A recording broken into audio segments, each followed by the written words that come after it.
welcome to another edition of the Loose Cannons podcast brought to you by Beck's Baby Oil. Now, when you think baby oil, you probably think babies, bodybuilders, and bikini-clad bitches. But when I think baby oil, I think Stephen Beck. Now, my beard looks beautiful. And during the process of making it beautiful, I only use Tomb 45 shaving gel. But afterwards, only one product will touch my beard, and that's Beck's Baby Oil with aloe and added nutrients and vitamin E, and of course, our secret sauce. This is the only product that touches my face. Now, we have a special guest coming to our show. Coming live. I was going to say live. But coming via the Beck's Baby Oil hotline, Mr.BucsNation James. How are you doing, bro? Good.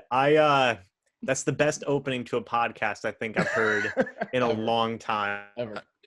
It's loose cannons, baby. So I mean, I appreciate that alone. So yeah, I'm doing good. Thanks for having me on, guys. Freaking love what you guys do. It's amazing. You should say the godfather of Buccaneers YouTube, Mr.BucsNation. He is the godfather. He's the godfather. But he's joining the premier premium YouTube channel as it relates to Bucs fans. I mean, What? It's pretty obvious. Not even right? What? Not even close. What? Not even close at all. What? Run the No? analytics. Oh, Not even close. I think it's the other way around. I think we're having him do that for him.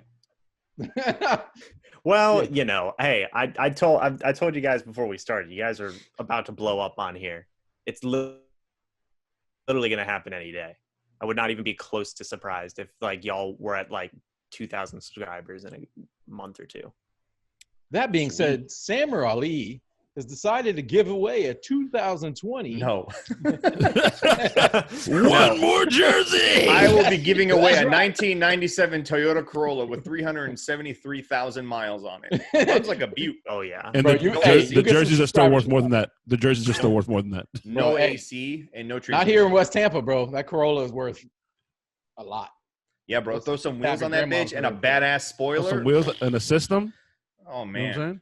Get out of here. All All right, so yo, I heard boys, something listen. about balls. I heard something Huge about balls. Bucs fans. Yeah, we're a Bucs podcast, and we're not talking about the biggest Balls? news this Tuesday. Balls. There's Tom Brady. there's big guys with balls, and they're exchanging Brady. balls, catching balls, Yep. and balls Tom back Brady and forth. has The gathered his exchanging of balls and That's his the friends' segue. balls and a bunch of footballs as well. They're at a local high school. They're throwing the ball around. Scotty Miller, Mr. Hamstring. Scotty Miller's balls.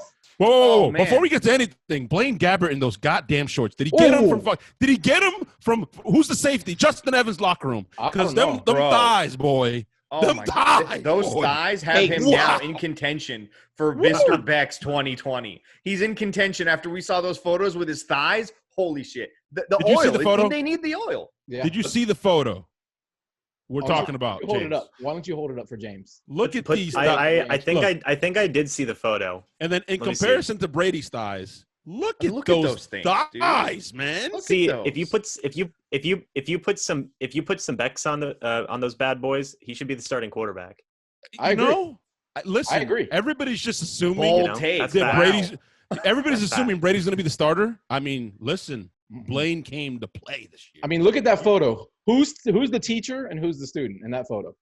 Clearly. I mean, Clearly. if you come to camp with that kind of thigh game, dude, The you're gift of- coming serious. You're coming for someone's job. It's no You joke. are. It's absolutely Yeah. no joke. the gift of Gabbert, he keeps on giving. He's given us a great gift. I like that. The gift. Ding. In the bank. That was a good one. That one was in the bank. That was just like a. Bam. That's like tossing a Easy. quarter across the room and it just fucking slides perfectly into that piggy bank. Easy. Fucking perfect. We're, Oh, hey, yeah. we're dealing with a seasoned vet here, guys. We are. That was nice. Yeah. Do you think We if are. y'all gave him some Becks at like a game or a training camp, he'd be into that or no? They are all going to be You into know, it. they're all What into kind it. of question is that? Who doesn't Do you like even baby know? oil? Well, I'm just saying. Next time he's out there in those shorts, we're gonna see some glistening Gabbert thighs. Are You know? we? Oh, Stank's going to make sure he's nice and glistening before that training camp takeover day that we go Yeah. to.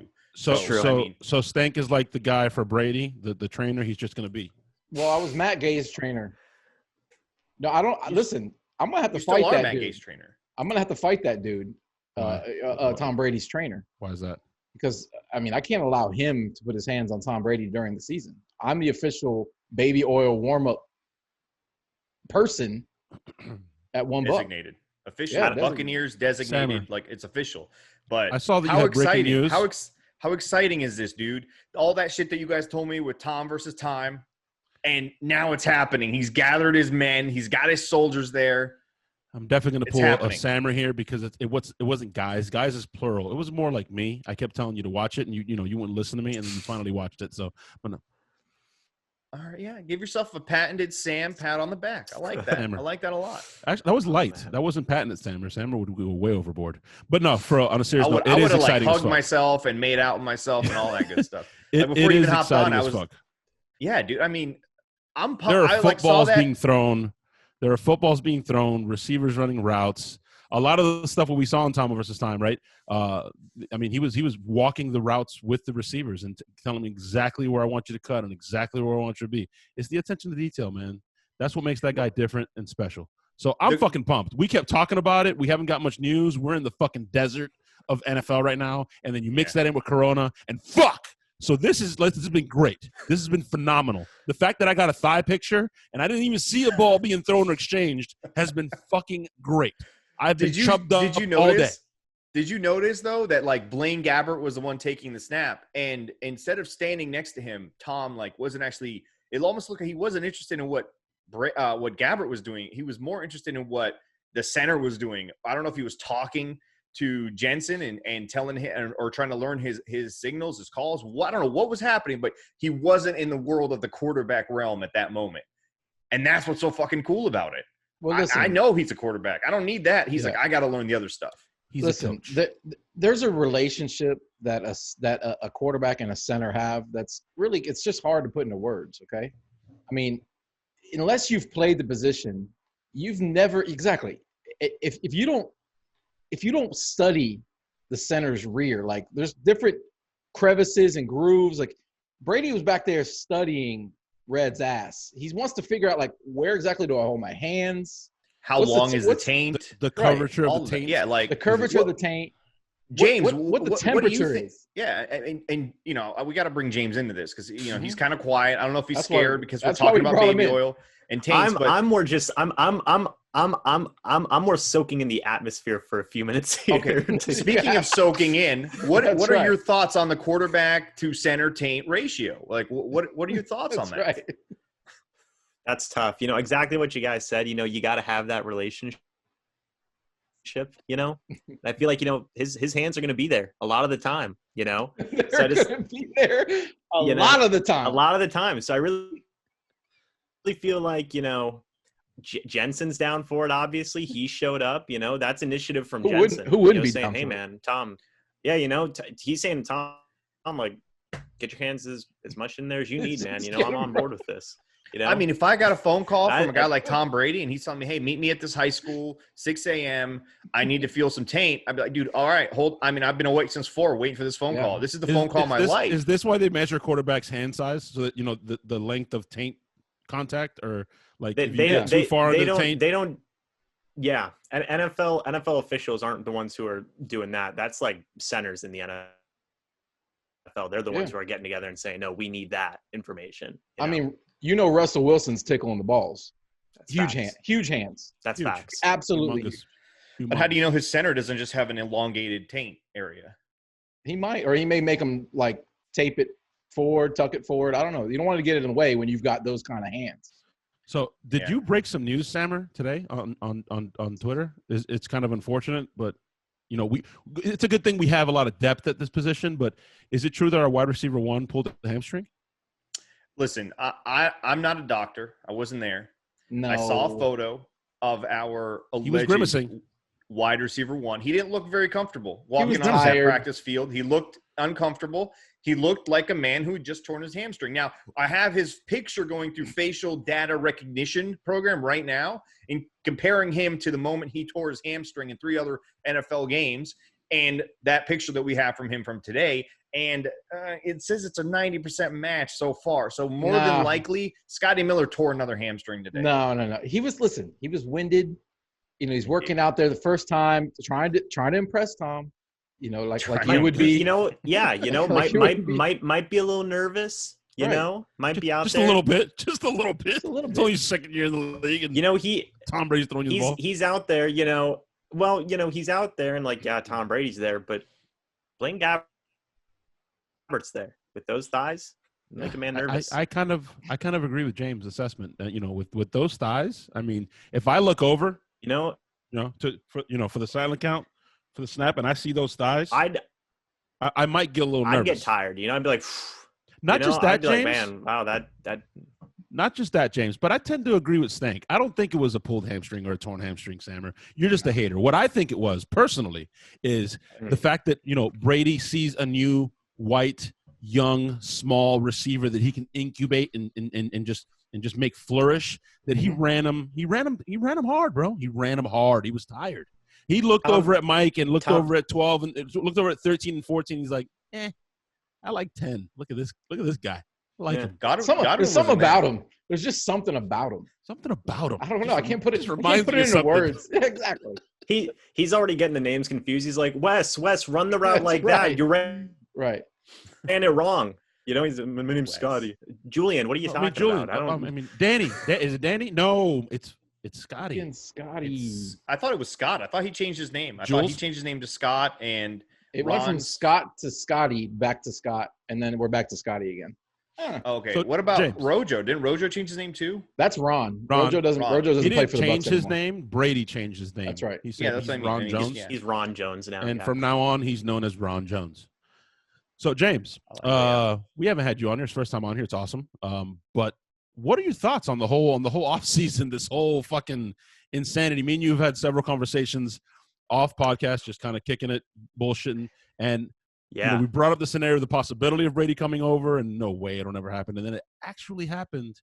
What are your thoughts on the offseason? Nobody saw that coming, by the way. Nobody. Stop with the bullshit. No. Because I didn't get to fucking defend myself with Greg Allman here. The one time we have a fucking superstar here, and I'm listening to the podcast, and I had to stop. Yes, my fucking blood pressure is going through the roof right now. Because these two fuckers right here, that guy and this guy called me crazy. And James could be my goddamn witness. I was the only one that said he's coming here. And everything, why would he come here? I don't recall you ever stating anything like that. I don't recall that. James, please. I can confirm in the conversations me and Christian had, he was pretty adamant about saying that Tom Brady was going to be coming to Tampa. And I was saying, I was even saying different stuff because I thought, it was going to be other people. And he said, nah, man, I think we have a legitimate shot at Brady. And I remember I was saying, dude, I don't know. I think the moment, it still doesn't feel real, by the way. It does. And I don't think it'll never feel real. But I think like the moment I thought like, oh my God, he might actually come here. Like this is probably going to happen was when I think Teddy Bridgewater signed with the Panthers. Because I know that sounds weird, but I thought in my head like, oh, he must have just signed with the Panthers because the Bucs told him we got Brady, so like we're not gonna pursue you anymore. Just kind of off the top of my head. So I thought like, oh wow, okay, well this might actually happen, and then it did, and all hell broke loose, And now we have Gronk. Now we have like I don't even know how many season ticket holders at this point. So like it's getting wild, man. It's getting wild. I was on the phone with you when the Gronk stuff broke. You were like, I gotta go, dude. Yeah, I gotta start updating Twitter. That was pretty crazy. Yeah, because like I remember, me and you, Christian, we were on the phone, and it got a ping. I was like, oh, this isn't real. Oh, it's real, Christian. I gotta go. I gotta make a video about this. I remember when it happened. I did not think. Like, I remember seeing all the stuff leading up to the Gronk report. And I was like, come on, this is not going to happen. This is so stupid. They're just, like, throwing stuff at a wall at this point because Tom's here. Who's next? What's Welker? I mean, just come on. And then it happened, and I was like, what? For a fourth-round pick, no less. It's just – it seems like this – it seems like this offseason has been, like, so – like, and I know every year it's like, oh, the Bucs win the offseason. But, I mean – this is a little different. You can't – you can't win much more than what the Bucs have been doing this offseason. It just seems like everything's gone our way. We got one of the top tackles in the draft. We got freaking Rob Gronkowski.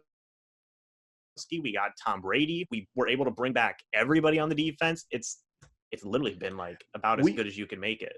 We were able to get Rob Gronkowski, and we didn't lose OJ. Yeah, we didn't lose OJ. And then speaking of OJ, like they pick up the 5th-year option for OJ.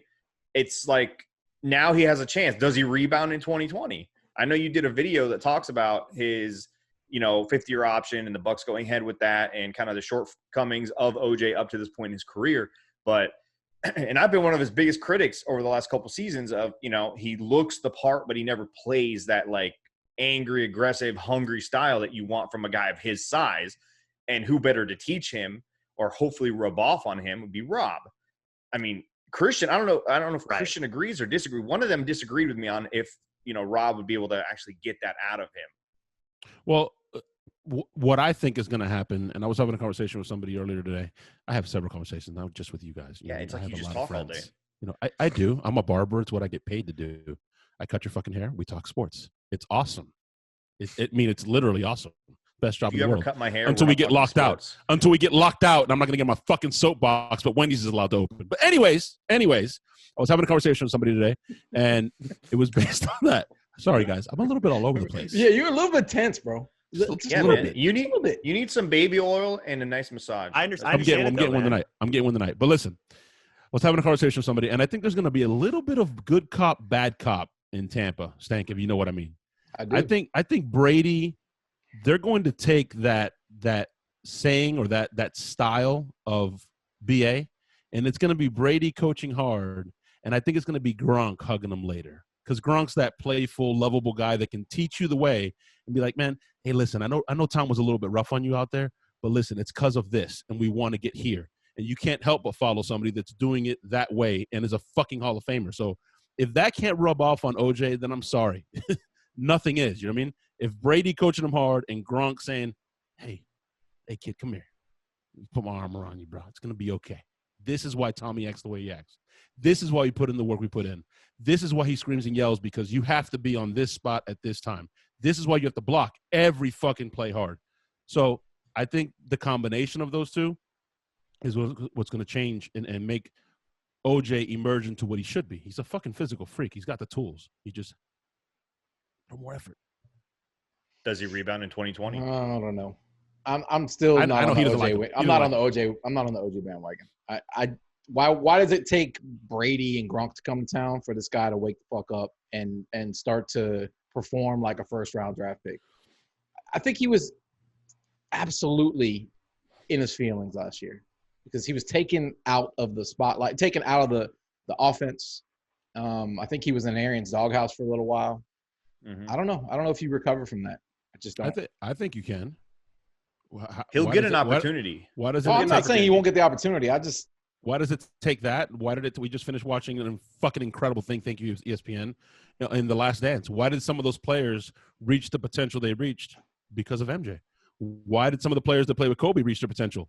Because of Kobe and that mentality and that I'm not going to take anything less than 100%. And if you don't want to fucking do that, then get the fuck out. And if you don't like it, too fucking bad. Because I have one goal, I have one vision, I have one thing that wakes me up in the morning, and that's fucking championships. Period. If you don't want to be on board with that, fuck out. Well, I'm in wait and see mode with him. Trust me, I want him to succeed. I don't really hate OJ. Yeah, you do. I didn't like what I saw from him last year. You hate him. You did a podcast. You were going to do a podcast. You did it with me, but you didn't record it where you were going to fucking tell OJ to fuck off. I'm angry at the guy, but I'm not. He's not on my list of Bucs all-time hated Bucs. I just want to see more out of the guy. And if it takes Gronkowski and Brady to come here, then so be it. Well, I'll tell you this. Just kind of comparing two situations, like Ronald Jones. You know how Ronald Jones was in a lot of people's doghouse. People were saying, this guy, he's not going to be doing anything. We've lost a lot of confidence in him. And then Bruce Arians came along and was able to fix him. Maybe it's kind of a similar situation with Tom Brady and Gronk coming along to fix OJ a little bit. I like that comparison. Because we've seen OJ. He can play some good football, especially whenever he was with Dirk Cutter, which I know Dirk Cutter. There's a lot of things he didn't do well, but I think one thing he did do pretty well was kind of like showcase OJ Howard and get him the ball a little bit more. And when he does get the ball a little bit more, he shows that he can do some really good stuff.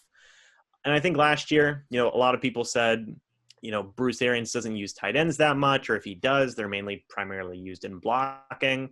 Learning a new playbook, a very complex playbook at that can affect a lot of young guys' confidence, just in my opinion. And I think like all that together led to a bit of a just flat out just down year for OJ. So kind of much like when Bruce Arians came along and that led to Ronald Jones kind of picking things up. I could see a similar thing happening with Brady and Gronk coming along and OJ Howard being able to pick things up. My thing with OJ is that, I mean, from what I noticed at least, if he's not involved early and if he's not somewhat of a focal point, like if he's not, third in line to get the ball, he loses interest and he loses rhythm. He loses his effectiveness. And it reminds me sort of a little bit like Shaq when Shaq was in LA.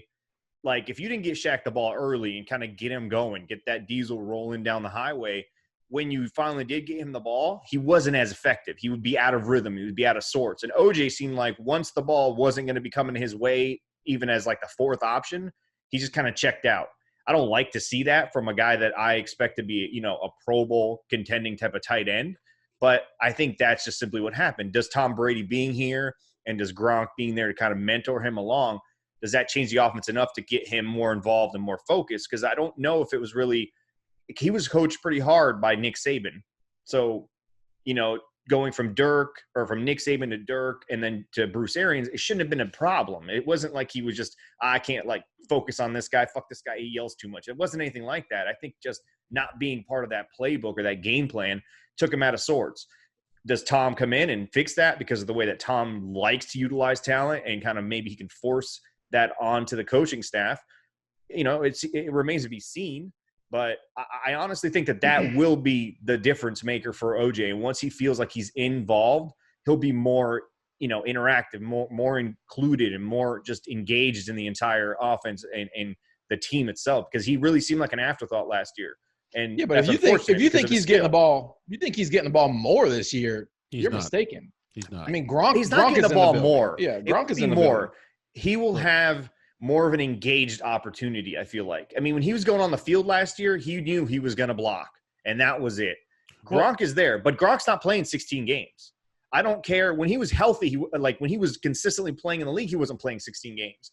Now he's taking a year off. He's going to come back. I don't see them forcing him to play 16 games in terms of how much volume they put him in. So they're going to use all three guys. When OJ goes on the field this year, I don't think he's going to go on the field with his head down thinking, fuck, I'm just going to block again.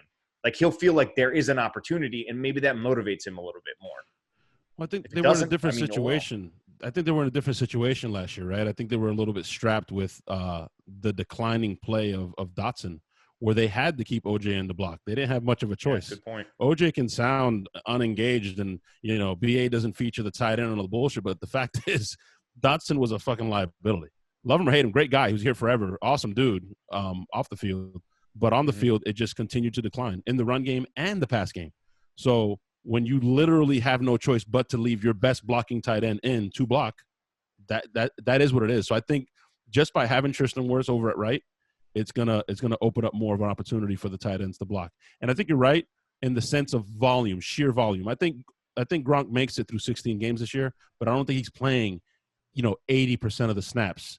I think they divvy it up and they keep him fresh for the end of the year. Maybe he does some of the stuff that he does well with Brady, and he's not in there. That's kind of why he retired, right?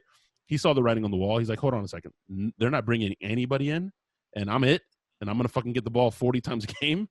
I don't want to get beat up like that. I'm good. This isn't fun anymore. And once it becomes not fun, you got to go.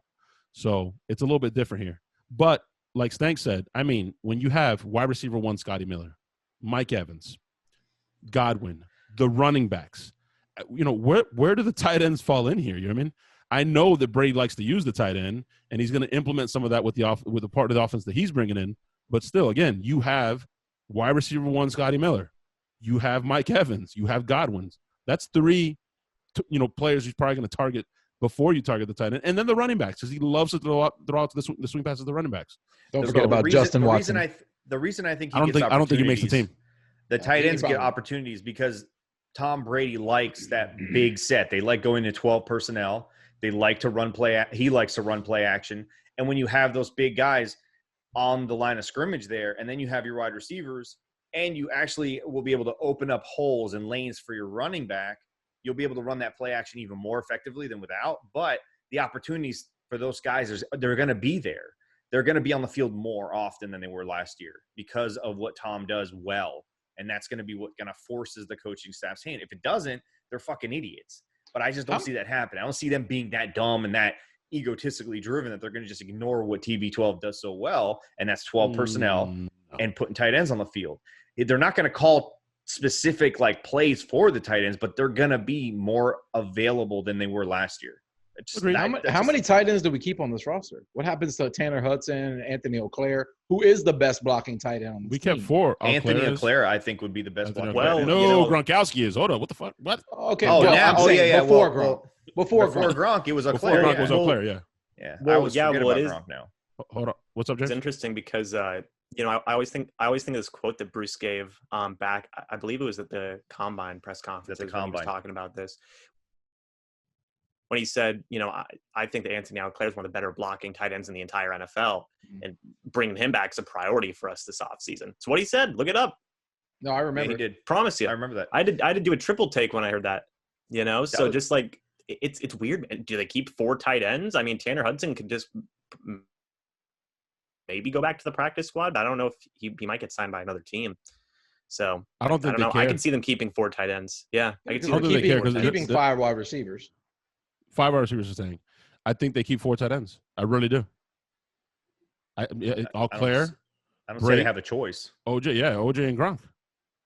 And they'll try to hide Tanner on that practice squad. And if he hides there, then he hides there. If he doesn't, so who's the 5th wide receiver? Mike Godwin, Scotty. Mike. You got the rookie is going to make the fucking Tyler Johnson. Yeah. So the 5th wide receiver. Justin Watson. That's tough, man. Well, I think Watson's gone. Yeah, I think he has an uphill climb to make the roster. Just based off what we saw last year was, and I get it, it's hard playbook, but I just feel like there were so many times when he just kind of looked lost, and I remember multiple times where he was getting yelled at on the sidelines. At least twice I saw it. Where he was talking about Justin Watson about something. Yeah. So in the Houston game, he ran a route where he ran the wrong way, and our former quarterback fired it in there and threw a pick. Oh yeah, that was Jameis's fault, though. Absolutely. Speaking of, we're sitting there debating this depth on the 5th wide receiver spot. I really don't know who that would be. It might be a name that we don't know about yet. Maybe somebody who gets cut and we kind of sign in, and he just kind of slides in and fills that role. Speaking of depth, though, the Bucs defensive line, we've talked about this a couple times, and this season seems to be one where they got all the guys back that they wanted, but now their 3rd pass rushing, linebacker is going to be Anthony Nelson. Is Anthony Nelson ready for that, or do we need a Clay Matthews? Is this the year that we can finally kind of depend? Not finally, I say that in a negative fashion. I don't mean it that way, but is he ready to be a quality 3rd quarterback, a pass rusher? Can he do it? I don't think so.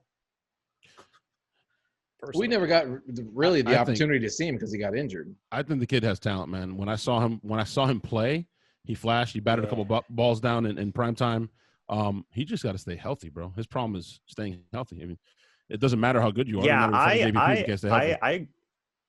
I agree with Christian, man. I think he can be, former 4th round draft pick, mid-round guy.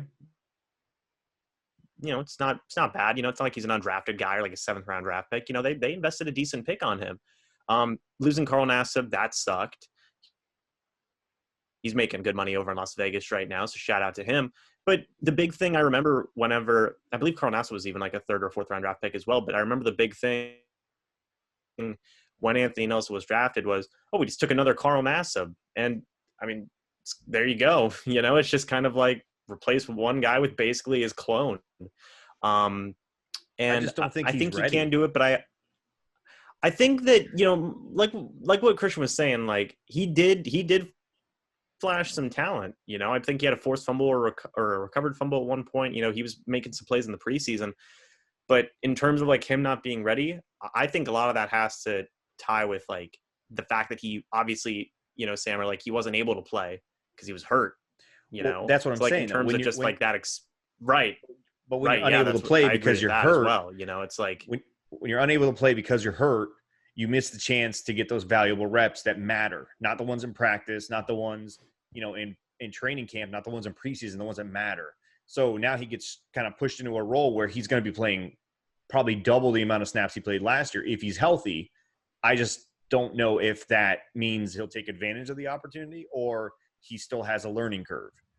I don't know how difficult it is to learn to, rush to quarterback in the NFL. I've never really heard of that being at the top of the list of, positions that rookies don't just slide into and dominate. And we've seen it across the league. So I just feel like his lack of opportunity last year hurts him this year as the season goes on, or earlier in the season. Don't sleep on the undrafted kid from LSU. Divinity. Mm-hmm. Yeah, man. Don't sleep. Yeah, on don't sleep on Kazin Daniels either last year. I mean, he flashed in the preseason. He actually got some reps during in the regular season. In this defense, man, it seems like forever we were looking for the prototype, the Jason Pierre-Paul, the 4-3 defensive end. But man, these tweeners are out there. Guys everywhere. like Barrett who just need to get the opportunity. So you just never know. In the preseason, we could find that diamond in the rough to add some depth to that rotation because it is extremely thin. I'm more worried about the inside than the outside. I was just about to say, I'm more worried about losing Vito or Sue or something like that. We lose one of those guys, I think that's more impactful than losing one of our outside guys. Oh yeah. If Vita Vea goes down, we're fucked. Big fucking trouble. I think Sue can anchor it. They're betting though on Nacho coming in and having an even better year than he did last year. They're betting. Did they bring back what's his name? Golston's back as well. Yeah, Golston's there. He's more like We got Patrick O'Connor. Ledbetter's still there. Ledbetter, yeah. Patrick O'Connor, and then a guy named Benning Potato. Yeah, these guys aren't anybody to write. Is that a real thing? Is that a real thing? Potate.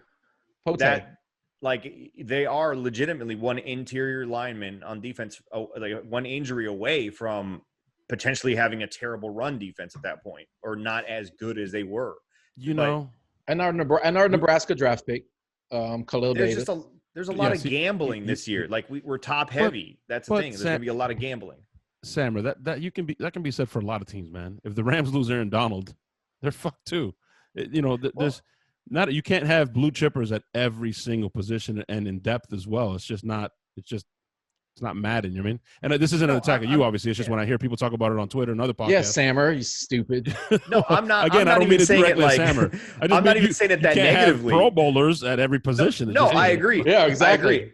I'm not saying it that negatively. I'm just saying in general, we are taking some gambles on guys, and lots of teams do it, like you say. And most of the time, they work out. Like sometimes they know more than we know. I'm excited to see Nacho get more playing time because I think he can play. He showed it. I agree. He showed it last year. And I just love having a player that we can call Nacho. I mean, that's fucking awesome. I like his name. That right there is enough for me. Just the name. Listen, I mean, according to Stank, we gambled already. The ultimate gamble by signing the wrong quarterback, and he better take us to a Super Bowl. Damn it. The wrong quarterback. No lies detected. See? Yeah. We signed the wrong quarterback. You gambled on a guy. And we signed the wrong quarterback. And got rid of a guy you could potentially develop. I mean, do you really 5 years? We did 25 podcasts on this. We did 20. I'm not doing it again. I had to. 25 podcasts on this. You tweeted it out. I had to. I'm like, the wrong quarterback. That wasn't me. That was Joel. You put no lies detected. I was just agreeing with Joel. Yeah, that guy's not happy about Tom Brady. I know that. No matter what, it's a risk giving up on a guy like that at 26 years old who's got the experience he has, that you've invested a first-round draft pick. It's a gamble. And if we don't win a Super Bowl or get to the Super Bowl or get pretty fucking close to the Super Bowl, it's a risk. I get it. We talked about this. We talked about this a couple times, and my biggest analogy was, are you more like leaning towards having a session where you get edged a little bit, or an absolute guaranteed orgasm that's only going to last for 1 second or 2 seconds? Like, which one do you go for? And Tom Brady is the guaranteed orgasm but then afterwards you're like, oh shit, and I the want the shame washes toe over curling you. orgasm, bro. I want the explosion. You guys convinced me. I said otherwise. I said, you know what? I'd rather like get the tease and maybe have a chance at a ridiculous orgasm at the end of it all. But I don't want. I'm down. I get it. I'm down. I want the orgasm. I want it twice with Tom Brady. Give me 2 orgasms. So what you're saying is the older quarterback with the enlarged prostate gives you the more opportunity for a bigger orgasm. Is that what you're saying? No, it's not a bigger orgasm. Listen, a guaranteed would you rather orgasm, just not as long. Would you rather go down to Kennedy and get to see, or go down to Nebraska and get one of Carol Baskin's girls, and you're gonna be guaranteed a nut? That's right. I'm going Carol Baskin. Carol fucking Baskin. Carol fucking Baskin. James is like, I've never been part of any podcast similar to this at all. He's like, I have not shared this on my channel. Nope. Well, I'm definitely sharing it on my channel. This is amazing. But one thing I wanted to say to Stank was, I mean, Jameis was just as much of a, like saying that nothing is guaranteed or non-guaranteed. You know what I mean? Like, it's all, at the end of the day, we're not going to know what's going to happen regardless of who our quarterback is, technically, and I know it sounds like a dumb argument, but I mean, it's like signing Tom Brady by saying it's the wrong quarterback, it's like, well, how do we know Jameis Winston would take us to the Super Bowl? We technically don't, We don't. Yeah, we definitely don't. I just believe there's more in the tank. I think Jameis can develop and get rid of some of his bad habits. And we're going to get to see if that's the case or not. At this point, it's water on the bridge. Listen. It's a dead horse. We beat that dead horse. Wait. Buried it, dug it up, beat it again. There's more in the tank. Fucked it, buried it.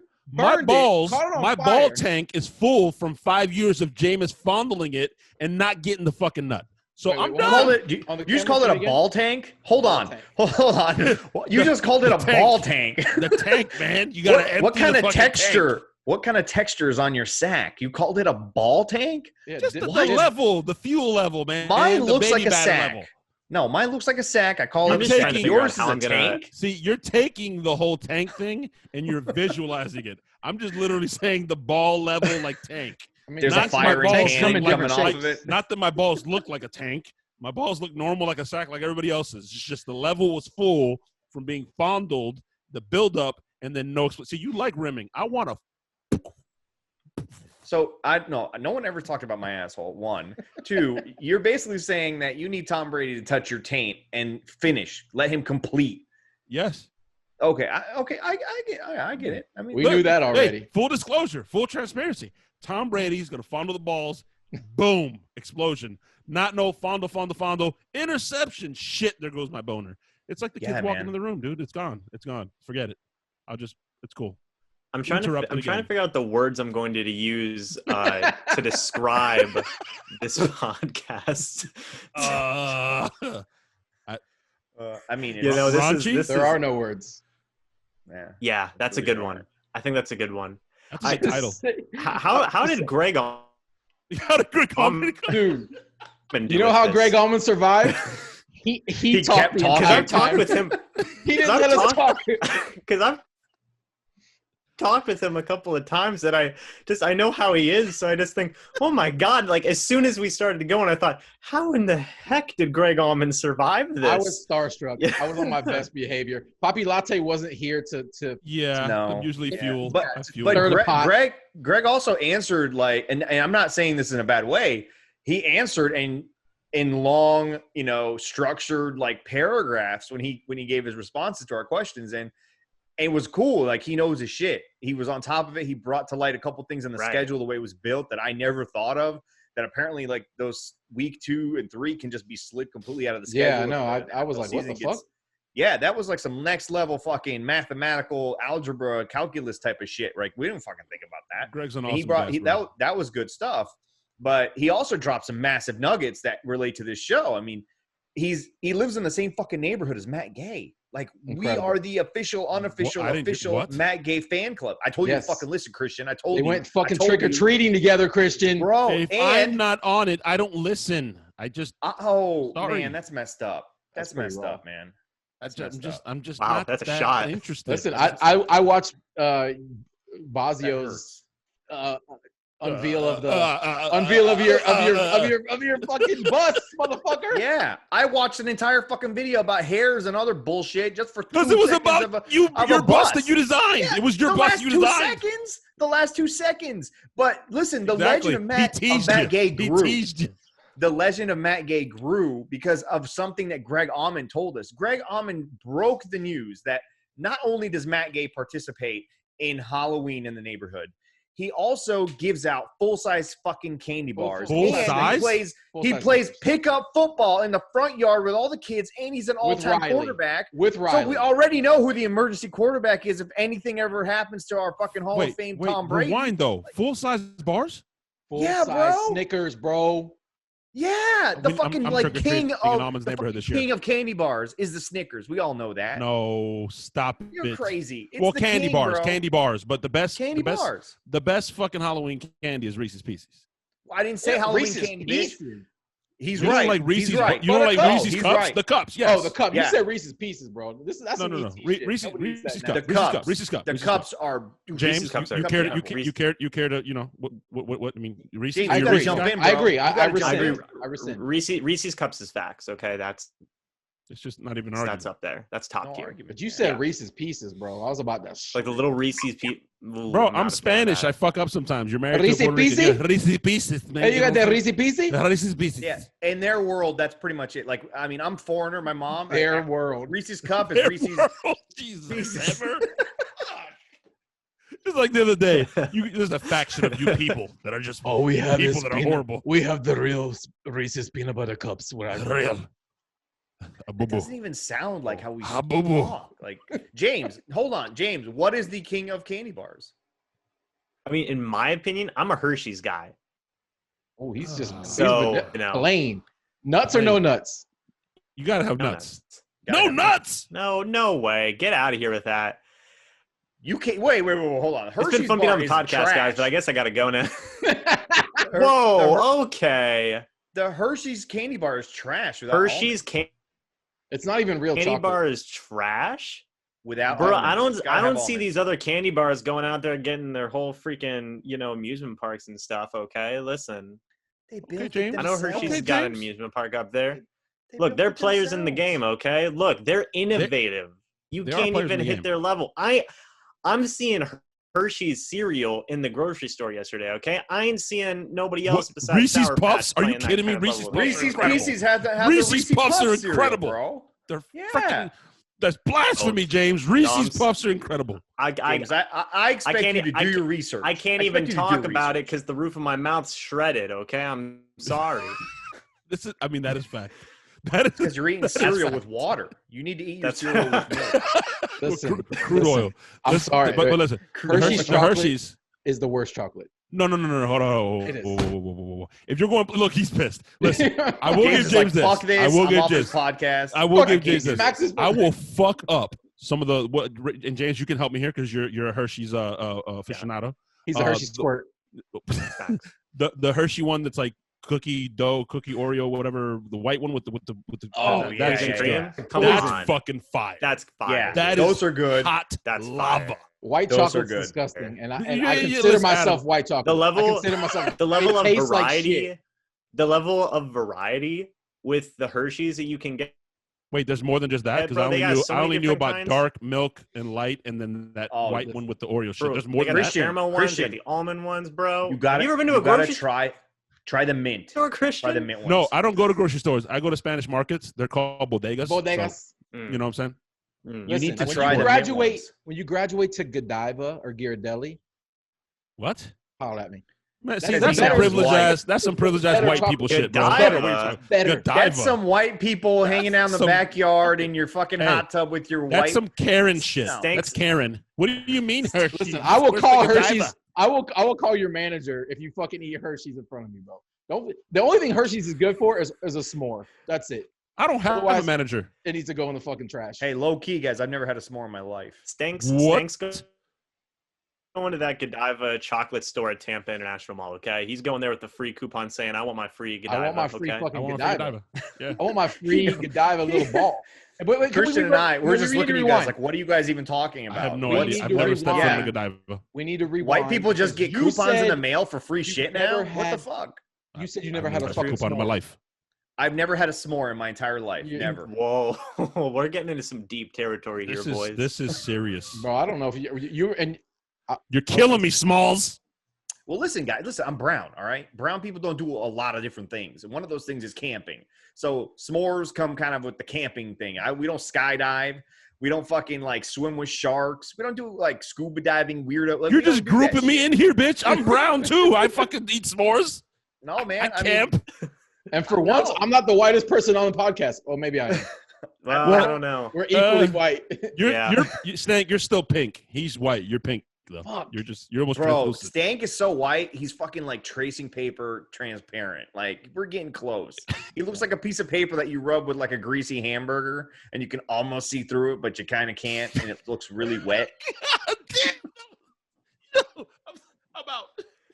Hey. He left. So, you know. He left. I broke it. Greasy paper. You can almost see. You would think think that's the case, but nobody can find my veins, bro. Guys, so it's real crazy. It's real crazy too, because I know, like, hey, Bruce Arians gave a quote, a couple months ago where he said, hey, Dakota Dixon was almost our starting safety. And we talked about it earlier. Talking about how undrafted free agents make an impact, I thought this joke was going to land a lot better. I'm sorry. I thought I was at least going to get one check. I think I stroked out for a second, bro.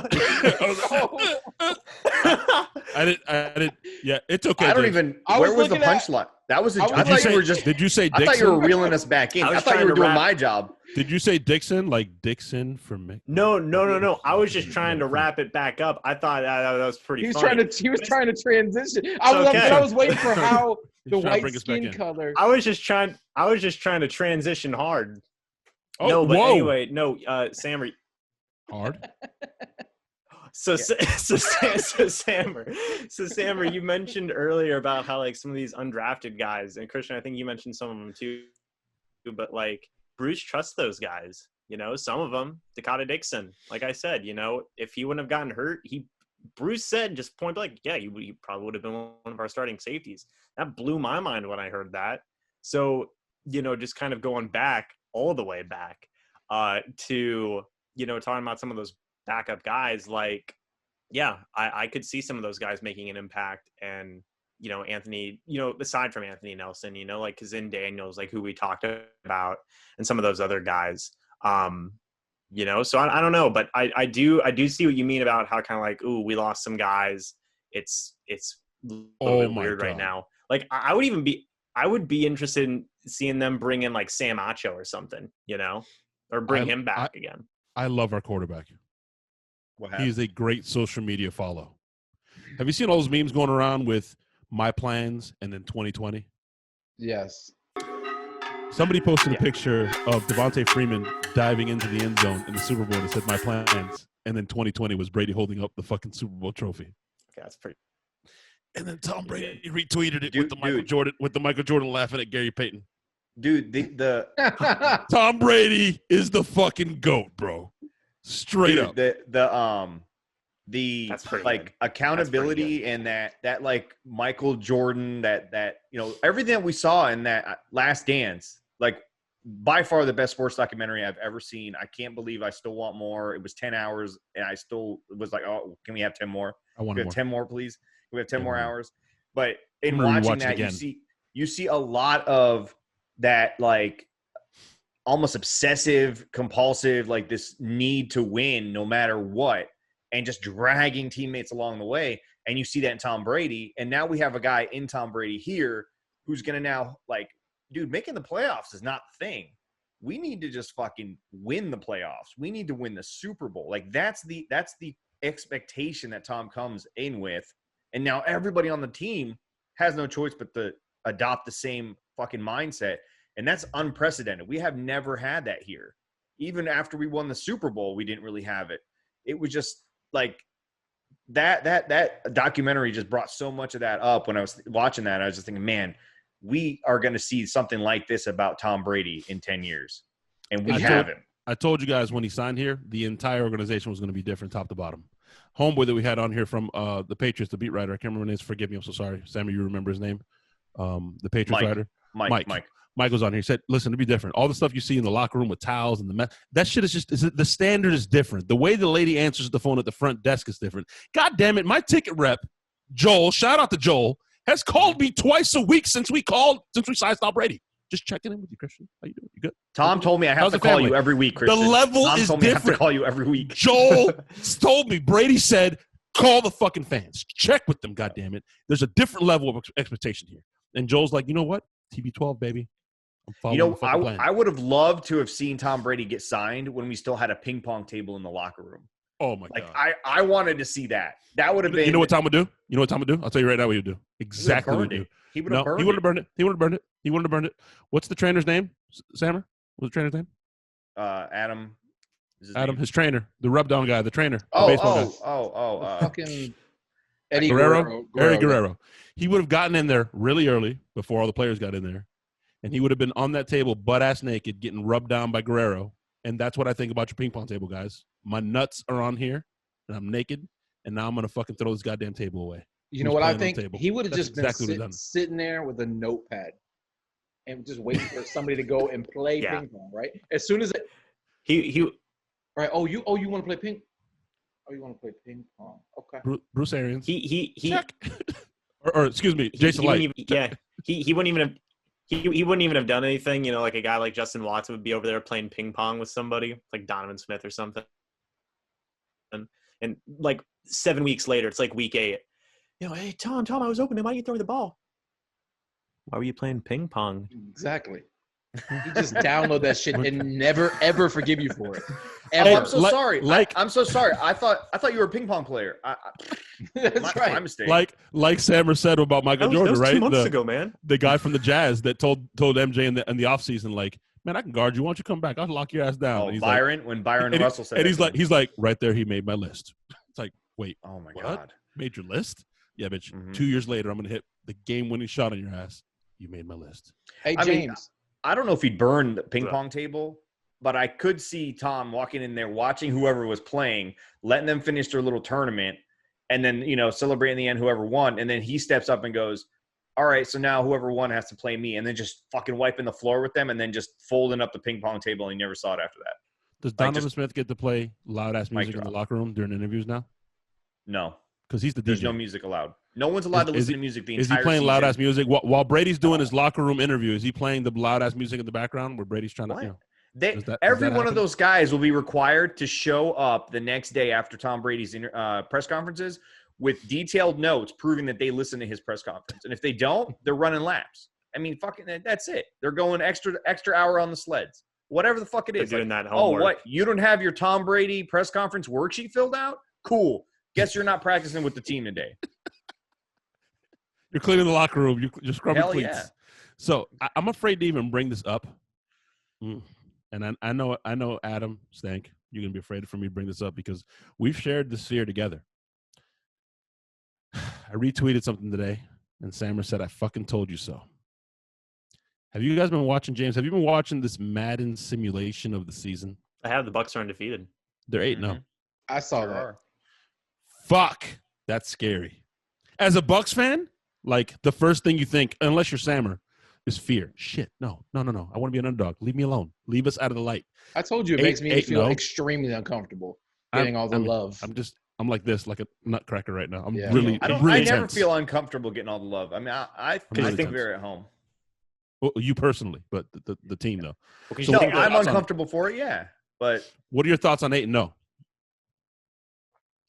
I mean, I understand the uncomfortableness because knowing the Bucs, sometimes we'll find ways to ruin stuff like that. Sometimes. Some. You're so nice. To be nice. Yeah. But it's. I mean, I'm having fun with it because it's just fun to watch. But yeah, I do see it. I go, oh, this. I don't feel good about this, man. Here are the first 8 games. It's because I think because I think we're the only undefeated team left in this Madden simulation. And like, I just love how as fans, as Bucs fans especially, you know, we literally go, we're 8-0 Madden. We're gonna suck this year, dude. It's over. But it's true. Every year when the schedule comes out, the first thing I do is hop on Madden and I play out the season.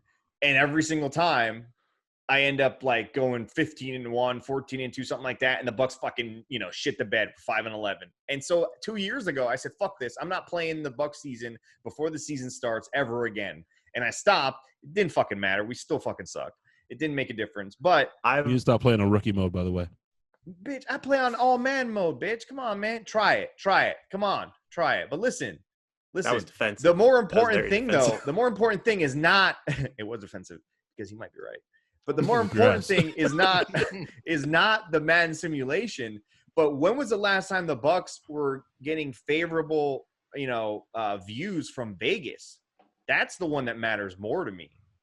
Like the Bucs Vegas is really never like they're wrong, but not crazy off. They're not really that far off, and they're not calling us fucking losers this year. Which since the Gruden years, man, since the Super Bowl years, we haven't had true expectations outside of the city, outside of our own myopia. All these, you know, all of us who buy in every season and believe we're gonna go to the playoffs and potentially get to the Super Bowl, and we fall on our face every fucking season. Outside of this little town and this little Twitter group, nobody believes in us. But now all the national, you know, publications are all about the Bucs right now. It does make me feel a little bit uncomfortable because I don't know. It I don't know. It feels like it's too good to be true. And in my life, when things are too good to be true, it doesn't end well. Something ends up. Madden believes in us, guys. Okay, you know, I Isn't Madden headquarters in like Sarasota near you, Cameron, or somewhere? Well, they're in Orlando. I believe it's Orlando. Is it EA? I thought EA is in Orlando. In Orlando. They're in Orlando. They're in Orlando. Yeah. Well, still. So, you got some Bucs James, fans up there. what are your thoughts, by the way, on? I mean, it'd be wrong if we didn't get your thoughts on this fucking awesome schedule, dude. Like, you know, and the Corona stuff, and you know, we don't know if fans or no fans, but probably one of the best home schedules. I've been a season ticket holder now 15 years, and this is by far easily the best home schedule we've had. The primetime games, the Chiefs, the Packers. It's fuck. Like, I mean, obviously now given the Tom Brady and Gronk and everybody else is here, like Vikings, that's a playoff game. Chiefs, that's potentially a Super Bowl game. You know, we have those 2 out of 3 weeks. Saints twice, you know, once at home. I mean, it's amazing, you know. And I became a season ticket holder for the, you know. Oh yeah, I became a season ticket holder for the first time in years upon years, since probably back in 2009 when my family had it, or 2007 when my family had it. And it was interesting because I had bought it before we had signed Tom Brady. I made a big gamble, so I bought the season ticket before we signed Tom Brady. A few hours later, we signed Brady, and then they bumped up the prices, and then 7,000 people waiting in line online, all that stuff. So I felt good about that. I was like, oh, okay, there you go. But like, just like one of the reasons I bought it was because it's like, as soon as you see like, it's going to be Tom Brady versus Aaron Rodgers, Tom Brady versus Patrick Mahomes, Tom Brady versus Drew Brees. Like, it's awesome just from the entertainment aspect alone, but then you factor in the favorableness of our schedule, the semi-late bye week, which at first I was a little upset about. I've voiced that on Twitter. But once people started explaining to me, like, James, if we're in the playoff hunt, that's great. It's like, okay, yeah, that's a good point. A guy like Gronk, whose health, whose health's been a problem, that week, that late in the year, that's going to help him. And I believe, I think it was even on the Pat McAfee show, they were talking about it, where a lot of the games towards the end of the year, they're playing in domes, or they're playing at home where it's like sunny, and then obviously in domes, obviously they can control the weather more. So that's favorable for Tom Brady, who is freaking old, he's an older guy. So really, any way you look at it, this schedule is pretty freaking nice compared to the last couple of years we've had, by far. And all of our tough teams are at home, too. What'd you say? All of our tough ones are at home as well. Mm-hmm. But they owed it to us. I was going to say, we're saying the same thing. They owed it to us. Owed us that. They owed it to us to give us a kind of a we're sorry and apology type of schedule. I mean, it's not easy. We're not facing easy opponents, but to have it make more sense and like not have to play in the cold weather, even though the cold weather really I don't think will affect a guy like Tom. But having that late bye week, you mentioned Gronk, but I think the biggest factor is having a quarterback as old as Tom and being able to give him a rest later on in the season, I think helps you out more as you roll into the playoffs. They'll be 14-1 at that, or 13 and I said 14-2, right? Yep. Yeah, they'll be 14-2 heading into the playoffs after having a bye week a few weeks before the season ends. That's awesome. I mean, and then like you said, dude, having those games, even if you weren't a Bucs fan, to be able to say that you were going to go to a stadium and watch those matchups in Tampa, just from a football fan perspective, dude, those are the games that you just tune in every night, you know, or every week on Sunday night or Monday night. You got to watch Tom versus Aaron. You got to watch Tom versus, you know, Patrick Mahomes, Tom versus Drew Brees. We get that as Bucs fans, but more so we get that as football fans, which is fucking awesome. That's like entertainment, like you line up for. And we have it as season ticket holders and as Bucs fans, and that's fucking awesome. I'm sitting here listening to this, and you see the look on my face because it's too much good to be true, like Stank said. We got Debbie fucking Downer, but we got an amazing schedule. We got Tom Brady. I'm looking, and what made me think about this is I'm looking at Sam over here. I'm thinking about the primetime games, and I see that beautiful Barber jersey. We got new jerseys. We got pewter ones. It's gonna be great. But it's too much good, guys. There's too much fucking good going on, okay? We deserve it. We deserve the good.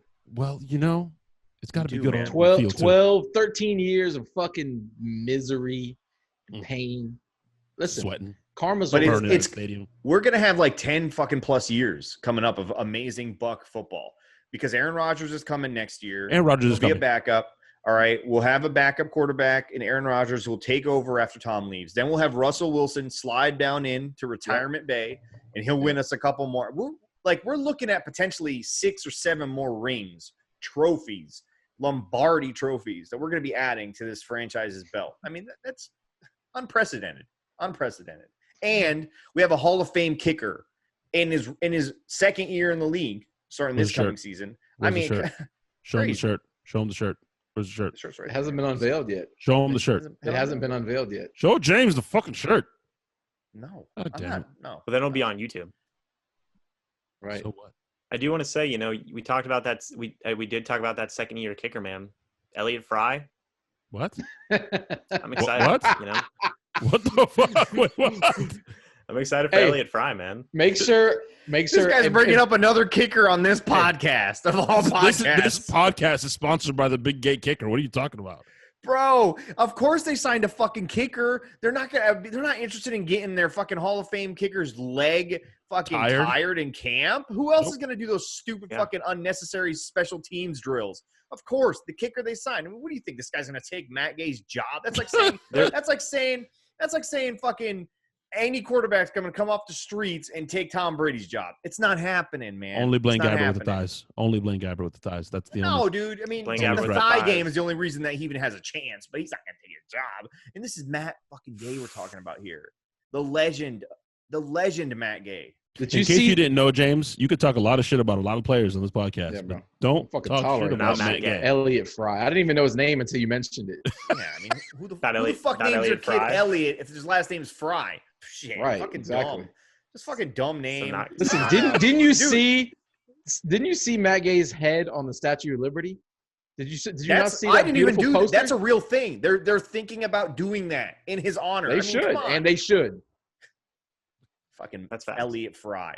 We got to reel it back in. You guys got any other questions for James here? What's up? I mean, come on, James. I mean, I don't know, man. That pissed me the fuck off, to be honest. That pissed me the fuck off. All right, boys. It's been fun. He's sweating, bro. Damn.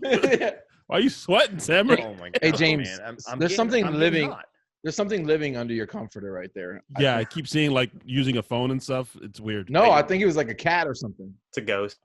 Oh, okay. Fair enough. Gabby's been dubbed the ghost on my channel. What's up, Gabby? What's up, Gabby? It's the ghost of Jameis Winston. Adam, Sam, and Christian, say hi. She says hi, but she needs to get up. So that means Oh. you got to go. Oh, we got to end this podcast then. Yeah, we should probably end the podcast. All right, dude. Thanks so much for hanging out. I totally appreciate you coming in here. Everybody, if you don't know James, I'm not sure how you don't know who he is, but Bro, if you what's wrong don't, with you you? got to find him on Twitter. It's Mr.BucsNation. You absolutely have to follow him and subscribe on YouTube because he's got awesome content.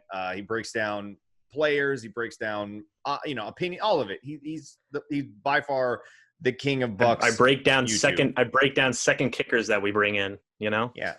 He took time to break down our backup kicker, who's just here as a camp body. And, I don't know why he wasted his time doing that. But Matt Gay did him a details. favor.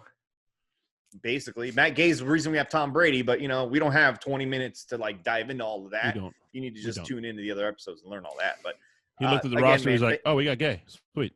I'm going." all There. honesty, thank you so much for hanging out, bro. I hope you had fun. I know it's probably really scary at times, but Oh no, to say I had the most fun on a podcast ever, I think is an understatement.